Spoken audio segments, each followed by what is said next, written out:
नमस्कार. वैशालीच रेसिपीमध्ये आज आपण मुगाच्या डाळीचा मऊसूत स्वादिष्ट असा हलवा बनवतोय. तर मुगाच्या डाळीचा हलवा खायला सर्वांनाच आवडतो, पण करायला जर तुम्हाला अवघड वाटत असेल तर मी आज तुमच्यासोबत एकदम सोपी अशी रेसिपी शेअर केली आहे, ज्यामध्ये तुम्हाला डाळ भिजवायची अजिबात गरज नाही, मिक्सरमधून वाटायची सुद्धा गरज नाही. चला तर मग आता लगेच मुगाच्या डाळीचा हलवा कसा करायचा ते आपण पाहूया. मुगाच्या डाळीचा हलवा करण्यासाठी इथे मी 1 कप मुगाची डाळ घेतली आहे. तर माझी ही वाटी बरोबर 1 कप एवढी आहे. ही डाळ आता 2 वेळेस पाण्याने स्वच्छ धुवून घ्यायची आहे. तर तुम्ही कुठल्याही वाटीने पेल्याने सगळी मापं घेऊ शकता. फक्त ज्या वाटीने डाळ मोजून घेतली त्याच वाटीने मग इतर सगळं साहित्य मोजून घ्यायचं आहे. तर डाळ आता इथे धुवून झालेली आहे. चाळणीवर काढून घेऊया आणि याचं पाणी सगळं निथळून घ्यायचं आहे.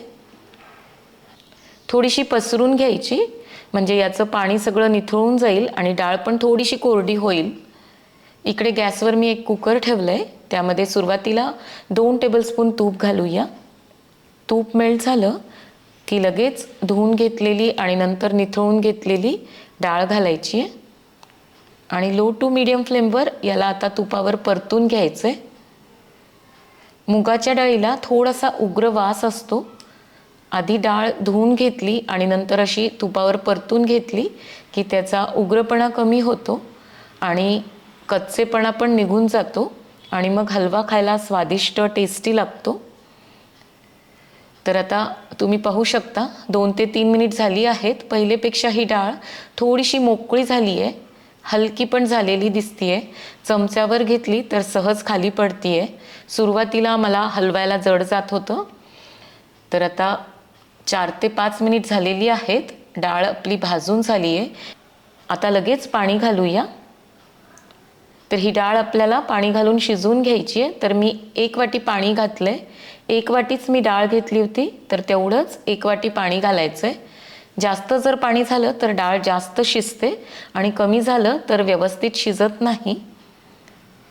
सगळं मिक्स करायचं आणि झाकण लावून कुकरच्या 3 ते 4 शिट्ट्या करून घ्यायच्या. तर आता मीडियम फ्लेमवर मी कुकरच्या 4 शिट्ट्या करून घेतल्या आहेत. याची वाफ पण गेलेली आहे. झाकण उघडून पाहूया. तर अगदी पाहिजे तशी डाळ व्यवस्थित शिजली आहे.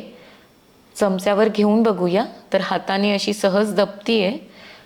तुम्हाला असं वाटलं की डाळ शिजली नाही तर थोडंसं पाणी घालून आणखी एखादी शिट्टी करून घ्यायची.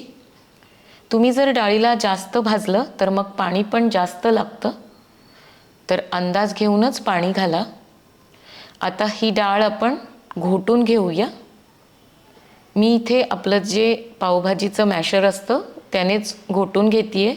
तुम्ही हवं तर रवीने किंवा एखाद्या चमच्याने सुद्धा करून घेऊ शकता. अगदी सहज ही बारीक होते. डाळ आता व्यवस्थित बारीक झालेली आहे. तर एका कढईत मी काढून घेतली आहे. आता मध्यभागी मी थोडीशी जागा करून घेतली आहे. यामध्ये तूप घालायचं आहे. तर मी अर्धी वाटी तूप घेतलं आहे. एरवी आपण पारंपरिक पद्धतीने जो मुगाचा हलवा करतो त्याला तूप भरपूर लागतं, पण ही पद्धत वापरली की तूप थोडंसं कमी लागतं. म्हणजे 1 कप आपण डाळ घेतली होती तर त्याला मी अर्धा कपच तूप घेतलं आहे. की यामध्ये 2 चमचे बारीक रवा घालायचा आणि 1 चमचा मी बेसन घातलं आहे. असं थोडंसं डाळीसोबत बेसन आणि रवा घातला की हा हलवा एकदम मस्त दाणेदार तयार होतो. अजिबात चिकट होत नाही आणि या डाळीसोबत व्यवस्थित रवा आणि बेसन भाजल्या पण जातं. तर आता लो टू मीडियमच्या मध्ये गॅस ठेवायचा आणि या डाळीला आपल्याला छान तांबूस होईपर्यंत भाजून घ्यायचं आहे. सुरुवातीला ही डाळ आपल्याला हलवायला जड जातं, पण जसं जसं याला तूप सुटत जातं तशी डाळ हलकी होते आणि मग परतायलाही सोपं जातं.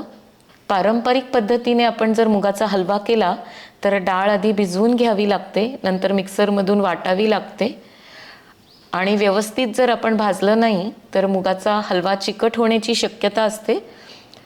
पण ही जर पद्धत तुम्ही वापरली तर अजिबात मुगाचा हलवा बिघडत नाही. कोणालाही सहज हा बनवता येईल. अधूनमधून याला असं चांगलं पसरून घ्यायचं, म्हणजे व्यवस्थित भाजला जातो, सगळीकडून त्याला आच लागते.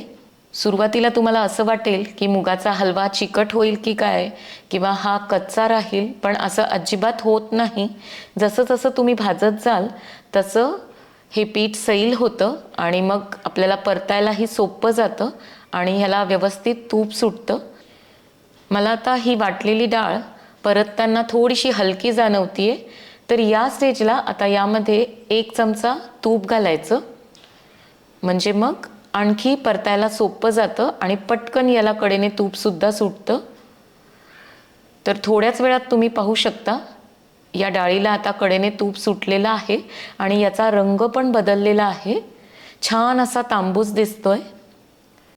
असं कडेने तूप सुटलं म्हणजे आपली डाळ व्यवस्थित परतून झालेली आहे. आता हलवा खायला अजिबात कच्चा लागत नाही किंवा चिकटसुद्धा होत नाही, एकदम मस्त खायला टेस्टी लागतो. यामध्ये आता दूध घालायचं आहे आणि इथे मी काही केशरच्या काड्या गरम दुधात भिजवत ठेवल्या होत्या, त्या घालूया. तर केशर घालणं ऑप्शनल आहे, पण केशर घातलं की स्वाद आणि रंग छान येतो. तर दूध मी गरम करून घेतलं आहे आणि यावरची साय काढलेली नाही, साईसहित आपल्याला दूध घालायचं आहे आणि 2 टप्प्यात आपण दूध घालणार आहोत. तर आता थोड्याच वेळात या डाळीने सगळं दूध शोषून घेतलं आहे, तर आणखी अर्धी वाटी दूध घालूया. तर एकूण मी 1.5 वाटी दूध वापरलं आहे. असं दूध घातलं की मग खवा किंवा मिल्क पावडर काहीच घालायची गरज पडत नाही. हलवा खायला एकदम मस्त क्रीमी लागतो. आता दूध इथे सगळं आटलेलं आहे. दूध घातल्यामुळे या डाळीला थोडासा पांढरट रंग आला आहे, पण काहीच हरकत नाही. नंतर जसं जसं आपण साखर घालून याला परतून घेऊ तसा तसा परत रंग छान येतो. आता यामध्ये 1 वाटी साखर घालायची आहे, म्हणजे जेवढी डाळ घेतली तेवढीच मी साखर घातली आहे. तुम्हाला आणखी गोड लागत असेल तर थोडी आणखी साखर वाढवू शकता. तर साखर गरजेप्रमाणे घालायची आहे. साखर घातल्यानंतर सुद्धा तुम्हाला हे मिश्रण थोडंसं सैल झाल्यासारखं वाटेल. साखरेचा पाक होतो त्यामुळे मग थोडंसं मिश्रण सैल होतं. तर आता परत मीडियम फ्लेमवर याला हलवून घेऊया. आता इथे मी काही ड्रायफ्रूट्स कट करून घेतले होते, काजू बदाम ते घालायचे. अर्धा चमचा वेलची पूड घालूया आणि परत सगळं व्यवस्थित परतून घ्यायचं. आता पुन्हा हा हलवा घट्ट व्हायला सुरुवात झाली आहे, तर यावर झाकण ठेवूया. झाकण ठेवलं म्हणजे कडेने तूप छान सुटतं आणि थोडासा हलवा घट्टसुद्धा होतो. तर आता साधारण 4 ते 5 मिनिट झालेली आहेत. आपला हलवा तयार आहे. थंड झाल्यावर तो आणखी थोडासा घट्ट होतो, त्यामुळे या स्टेजलाच गॅस बंद करायचा आहे.